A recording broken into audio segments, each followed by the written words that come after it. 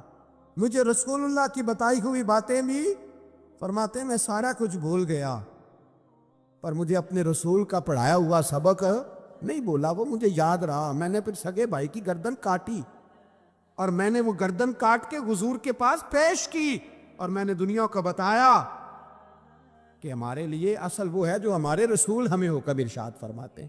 یہ رشتے ہمارے لیے اصل ہمارے جی اچھے تعلقات ہیں. کون سے اچھے تعلقات, کون سے اچھے تعلقات؟ میرا ایک دوست مجھے کہنے لگا امریکہ تو پیار ہی بڑا کرتا ہے ہم سے. میں نے کہا بالکل, کسائی بھی بڑا پیار کرتا ہے بکرے سے, بڑا پیار ہوتا ہے. آپ جو قربانی کے بکرے لائے تھے آپ کو پیار نہیں تھا؟ ذبح کرنے سے پہلے اس کو پانی بھی پلایا, چارہ بھی کھلایا, غسل بھی کرایا, پر آخر میں کیا کیا؟ بولے نا جی, یہ والا پیار کرتا ہے امریکہ آپ سے. دیتا ہے کبھی کبھی پیسے, کوئی شک نہیں اس میں. وہ کہتا ہے وہاں زلزلہ آیا ہے تو اتنے $1,00,000 دیتا ہوں, فلاں آیا. لیکن وہ والا پیار جو کسائی بکرے سے کرتا ہے, کہتا ہے جب موقع آئے گا تو میں چھری بھی پھیروں گا, اور اپنے وقت پہ آ کے وہ یہ میری مثال یاد رکھ لینا. امریکہ کا پاکستان سے اور مسلمان سے وہ والا پیار ہے جو بکرے کا کسائی سے اور کسائی کا بکرے سے ہوتا ہے. وہ چارہ ڈالتا ہے, موٹا کر کے ذبح کرتا ہے, پتلا ذبح کرنے میں اسے لذت نہیں آتی. او بھائی یاد رکھو, حضرت ابو بکر صدیق رضی اللہ تعالیٰ عنہ, عرب کے لوگ جب جنگ کرتے تھے تو ایک ہاتھ میں ڈھال پکڑتے تھے, ایک ہاتھ میں تلوار پکڑتے تھے, لوہے کی ڈھال. جب دشمن حملہ کرتا تھا تو ڈھال آگے کرتے تھے. وہ کئی دفعہ ٹکرا کے ڈھال سے تلوار گر جاتی تھی. حضرت ابو بکر صدیق میدان میں نکلے, بیٹا کافروں کی طرف سے لڑنے آیا, سگا بیٹا. اور میرے مصطفیٰ کریم نے فرمایا اولاد بزدل کر دیتی ہے آدمی کو, پر جب ایمان پختہ ہو تو پھر صحابہ نے اس بزدلی کی بھی پرواہ نہیں کی. سگا بیٹا کافر کی جانب سے آیا. حضرت ابو بکر صدیق نے تلوار سے حملہ کیا, بیٹے نے ڈھال آگے کی. جب صاحبزادے نے ڈھال آگے کی نا تو حضرت ابو بکر کی تلوار لوہے کی ڈھال سے ٹکرائی, تلوار گر گئی. اب حضرت ابو بکر نے ہتے ہو گئے, صاحبزادے نے اٹھائی تلوار. کہتا جب میں مارنے لگا تو خیال آیا گھر تو میرا اجڑے گا نا, باپ تو میرا ہی ہے نا. صاحبزادے کہتے ہیں میں ابو بکر صدیق کو چھوڑ کے چلا گیا. بعد میں مسلمان ہو گئے, کلمہ پڑھ لیا. ایک دن گھر میں بیٹھے تھے تو بات شروع ہو گئی. صاحبزادے کہنے لگے ابا جی وہ یاد ہے نا جب میری ڈھال سے آپ کی تلوار ٹکرائی تھی اور تلوار گر گئی تھی تو میں نے آپ کو باپ سمجھ کے چھوڑ دیا, میرا ہی گھر اجڑنا تھا باپ سمجھ کے. جناب صدیق اکبر رضی اللہ تعالیٰ عنہ صاحب ابن شام نے لکھا ہے کہ اپنی سرین پر 2 دفعہ ہاتھ مارا, 2 دفعہ. کہنے لگے بیٹے تو اس وقت کافر تھا, تو نے مجھے چھوڑ دیا. میں جب واپس پلٹا تھا نا اسی دن اسی لمحے تو میرے دل میں خیال تھا کہ بیٹے نے تو چھوڑ دیا ہے, لیکن اگر بیٹا یوں میری تلوار کے نیچے آتا میں بیٹا سمجھ کے معاف نہ کرتا, کفر کا نمائندہ سمجھ کے قتل کر دیتا. اس لیے کہ میری نظر میں اگر کوئی اہمیت ہے تو رسول اللہ کے فرمان کی اہمیت ہے. باپ بیٹے اولاد کی کوئی اہمیت ہے؟ اشداء علی الکفار، کافر سے نفرت ہی نہیں ہوتی. یہاں تو مہر لگ گئی ہے ایک عام نوجوان سے لے کے عام آدمی سے وزیر اعظم تک کی سوچ یہ ہے کہ رہائش امریکہ میں ہونی چاہیے، لندن میں ہونا چاہیے، بس یہی سوچ ہے. اب تو اللہ تبارک و تعالیٰ معاف کرے جس کے پاس پاسپورٹ ہے لندن کا، یورپ کا، وہ سمجھتا ہے پتہ نہیں میں کون سی بلا ہوں. چھوڑو، کس چکر میں پڑ گئے ہو، کس طرف نکل گئے ہو. صدر صاحب امریکہ کے صدر کے ساتھ فوٹو کھچاتے ہیں تو وہ 2 فٹ اونچا ہو جاتے ہیں. اب بس کرو یار، یہ کمزور لوگوں کی علامت ہے، کمزور لوگوں کی. حضرت عمر فاروق رضی اللہ، مجھے پلٹ کے یاد آتے ہیں سیدنا فاروق اعظم. حضرت فاروق اعظم رضی اللہ تعالیٰ عنہ سے عیسائی بادشاہ نے کہا میں ملنا چاہتا ہوں. آپ فرمانے لگے ٹائم نہیں، جو تجھے ملنا ہے وہ مدینے کے غریبوں کو نہ ملوں گا، وہ رسول اللہ کے نوکروں کو نہیں ملوں گا، تجھے مل کے کیا کرنا ہے. میں انہیں ملوں گا جن کے لبوں پہ رسول اللہ کا درود جاری ہے، جو مصطفیٰ سے پیار کرتے ہیں. مجھے تجھ سے ملنے کی کوئی ضرورت ہے؟ ہمارے ہاں وہ نفرت نہیں کفر کے لیے جو مسلمان کے دل میں ہونی چاہیے، وہ مزاج ہی نہیں ہمارا، وہ شعور ہی نہیں. ہم جب بھی اتحاد کرتے ہیں کافر سے اتحاد کر کے اپنے ہی بھائی کو مارنے لگتے ہیں. وہ بھی لڑائی ہو رہی تھی، بھائی کا بھائی سے اختلاف نہیں ہوتا گھر کے اندر، پھر وہ دشمنوں کو بلا کے لاتا ہے کہ میرے بھائی کو مارو. ایسا ہوا ہے کبھی؟ اگر آپس میں اسلامی ممالک کا اختلاف ہے بھی تو کافر کو لاؤ گے مارنے کے لیے، کافر کو لاؤ گے. اور یہاں ایک آدمی قید ہوا تھا امریکہ کا، پوری دنیا کو مصیبت پڑ گئی تھی. سمجھ آ رہی ہے؟ نام لینے کی ضرورت تو نہیں، بات کی سمجھ آ رہی ہے آپ حضرات؟ ایک آدمی قید ہوا تھا اور انسانی حقوق کی تنظیمیں اور ہمارے اپنے اندر سے بڑے بڑے، میں روشن خیال نہیں، میں روغن خیال کہتا ہوں ان لوگوں، بڑے بڑے روغن خیال اٹھ کے کھڑے ہو گئے، جی انسانی حقوق کی بات کرو، جی ایسے ہو گیا، جی ویسے ہو گیا. لے گئے بندہ چھڑا کے. یہاں روز خون کی ندیاں بہتی ہیں. اقوام متحدہ جس سے مسلمان بھیک مانگتے پھرتے ہیں کہ مسلمانوں پہ مظالم بند کراؤ، اقوام متحدہ نے کہہ دیا کہ دنیا کی مظلوم ترین اقلیت کا نام برما کے مسلمان ہے. اقوام متحدہ نے رپورٹ دے دی، پہ مر نہیں گئے سارے اسلامی حکمران؟ شرم اور حیرت کے ساتھ کسی گھڑے میں دفن نہیں ہو گئے؟ تمہیں للکار کے انہوں نے کہا کہ یہ سب سے مظلوم ہے، ان کا کچھ کرو. چند دن پہلے یہاں ننکانہ صاحب کے عیسائیوں نے جلوس نکال کے کہا مسلمانوں شرم کرو، ان کی مدد کرو. بول پڑا پوپ عیسائیوں کا کہ مسلمانوں کہاں ہو، کدھر ہو تم، ان کی مدد کرو، نکلو، ظلم ہو رہا ہے. پوری دنیا چیخی. آپ کے ملک میں آ کے امریکہ ڈرون حملے کر جائے تو آپ کی وزارت داخلہ کو بعد میں ہوش آتا ہو، ہمیں تو پتہ نہیں چلا، ہم تو سوئے ہوئے تھے، وہ حملہ کر گیا. اور عالمی قوانین کی مخالفت کر کے برما کی حکومت کہتی ہے کسی صحافی کو بھی ہم اندر نہیں جانے دیں گے، ہمارا ذاتی معاملہ ہے. ایسے بے شرم لوگوں کو اپنا نمائندہ بناتے ہو، جنہیں ہوش تک نہیں اس بات کی. ہم نے کلمہ پڑھا ہوا ہے نبی پاک صلی اللہ علیہ وسلم کا، میرے رسول پاک سید عالم نور مجسم صلی اللہ علیہ وسلم نے جو لوگ تیار فرمائے، نیند تو نہیں آ رہی آپ حضرات سے؟ نبی پاک نے جو لوگ تیار فرمائے، حضرت کعب بن مالک رضی اللہ تعالی، حضور نے فرمایا چلو تبوک پہ میرے ساتھ، سارے چلو، سب تیار ہو گئے. حضرت کعب بن مالک فرماتے ہیں مجھے گھوڑا بڑا دوڑانا آتا تھا، نیزہ بڑا چلانا آتا تھا، تلوار کا میں بڑا دھنی تھا، میں مالدار بھی تھا، میرے پاس بڑے وسائل تھے.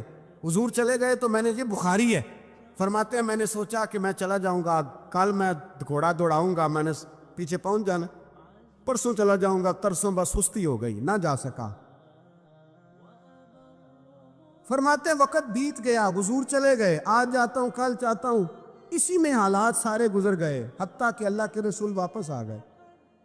فرماتے ہیں کچھ بوڑھے تھے جو نہ جا سکے اور کچھ منافق تھے جو حضور کے ساتھ جہاد پہ نہ جا سکے. آپ فرماتے ہیں میں جوان بھی تھا، تیر انداز بھی تھا، اور دنیا عرب سارا جانتا تھا کہ مالدار بھی ہے، اللہ تعالیٰ کی دی ہوئی بڑی نعمتیں تھے۔ میں نہ گیا اور غلطی گئی، سستی گئی۔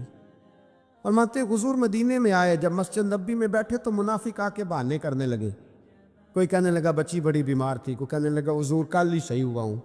فرماتے مجھے بھی پتا تھا، اور پتا مصطفیٰ کو بھی تھا جھوٹ بول رہے ہیں، حضور کو پتا تھا، پر وہ بہانے کرتے، حضور قبول کرتے، میں چلو جاؤ۔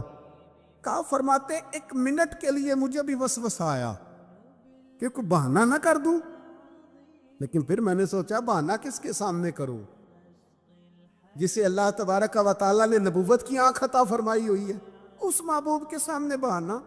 اس خیال آیا مسلمان نیک و بد پہچان جاتے ہیں، محمد آدمی کے دل کی باتیں جان جاتے ہیں، کدھر بہانہ کروں، حضور کو تو سارا پتہ ہے۔ فرماتے میں گیا، حضور نے پوچھا کیوں نہیں آئے، اور پوچھا بھی مسکرا کے، کیوں نہیں آیا، مسکرا کے پوچھا۔ فرماتے میں نے سچ سچ بولا، میں نے کہا یا رسول اللہ سستی ہو گئی، حضور غلطی ہو گئی۔ جو بہانے لگا رہے تھے ان کو آزادی مل گئی، اور مکتب عشق کا دستور نرالا دیکھا، اس کو چھٹی نہ ملی جس نے سبق یاد کیا۔ فرماتے ہیں ان کو چھٹی مل گئی، میں نے کہا حضور غلطی ہو گئی، تو نبی پاک نے فرمایا اس سے کوئی بندہ کلام نہ کرے، خبردار میرے ساتھ بھی گفتگو نہ کرنا۔ حضرت کعب بن مالک فرماتے ہیں میرا چچا زاد بھائی، خالہ زاد بھائی سارے رہتے تھے، میں کسی کو سلام لیتا تو کوئی جواب بھی نہیں دیتا تھا۔ فرماتے ہیں میں مسجد میں نماز پڑھنے آتا، پر صحابہ کرام کو حضور نے منع کر دیا تو مدینے کی گلیاں بھی ناآشنا ہو گئی۔ فرماتے ہیں مجھے یوں لگتا تھا کہ مدینے کے در و دیوار بھی مجھ سے کلام نہیں کرتے، میں وہاں دعا منگیا کرو سنگیو کتے مرشد نہ رس جاؤ گے، اے جنہاں دے پیر رس جاندے او جیوندے ہی مرے رہندے۔ کہا اس طرح لگا کہ جیسے حالات بگڑ گئے سارے میرے حق میں۔ آپ فرماتے ہیں میں مسجد میں آ کے بیٹھتا تو جب مجھے پتا تھا میں جب آنکھیں ادھر کرتا تو حضور مجھے دیکھتے، اور جب میں نبی پاک کو دیکھتا تو حضور چہرہ پھیر لیتے۔ بول پڑے خواجہ غلام فرید صاحب، کہنے لگے میں ویکھاں تے میرا یار نہ ویکھے، جی میں نہ ویکھاں تو ویکھے، ایڈے نصیب کتھوں تتڑی دے، او میرے وچ ویکھن دے ویکھے، غلام فریدا او بوے یار دے مریے، فامے ویکھے یا نہ ویکھے۔ آپ فرماتے میں سید عالم صلی اللہ علیہ وسلم کو دیکھتا تو حضور رخ انور پھیر لیتے۔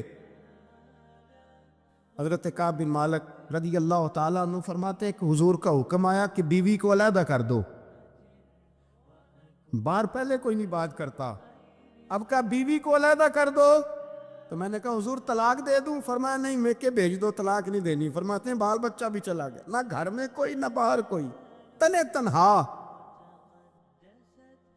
آپ فرماتے ہیں زمانہ جانتا تھا، عرب کے صوبوں میں بات پھیل گئی کہ کعب بن مالک جیسا سردار، مالدار، گھوڑ سوار، تیر انداز، نیزہ باز، اتنا بڑا سیانہ سنجیدہ آدمی جدا کر دیا نبی پاک نے۔ فرماتے ہیں غسان کے عیسائی بادشاہ نے مجھے خط لکھا۔ حضرت کعب فرماتے ہیں بڑی آزمائش تھی، پر یہ مصیبت سب سے بڑی تھی۔ غسان کے عیسائی بادشاہ نے خط لکھا، اس کا آدمی مجھے ڈھونڈتا پھرتا مدینے میں، میں ملا تو خط اس نے مجھے دیا۔ خط میں یہ نہیں لکھا تھا کہ کافر ہو جاؤ معاذ اللہ، یہ نہیں لکھا تھا عیسائی ہو جاؤ۔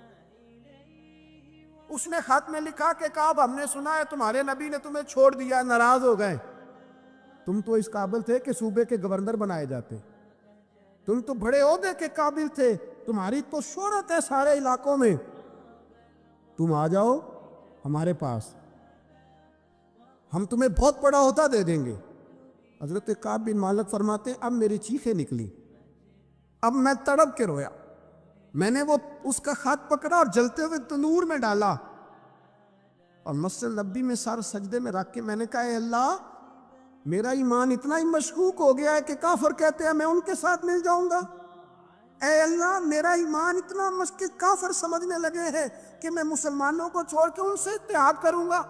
یہاں لوگ کہتے ہیں ہم نے پریشر کے لیے ان کو ساتھ ملایا ہے، ہم نے پریشر کے لیے کافر سے سمجھوتا کرو گے؟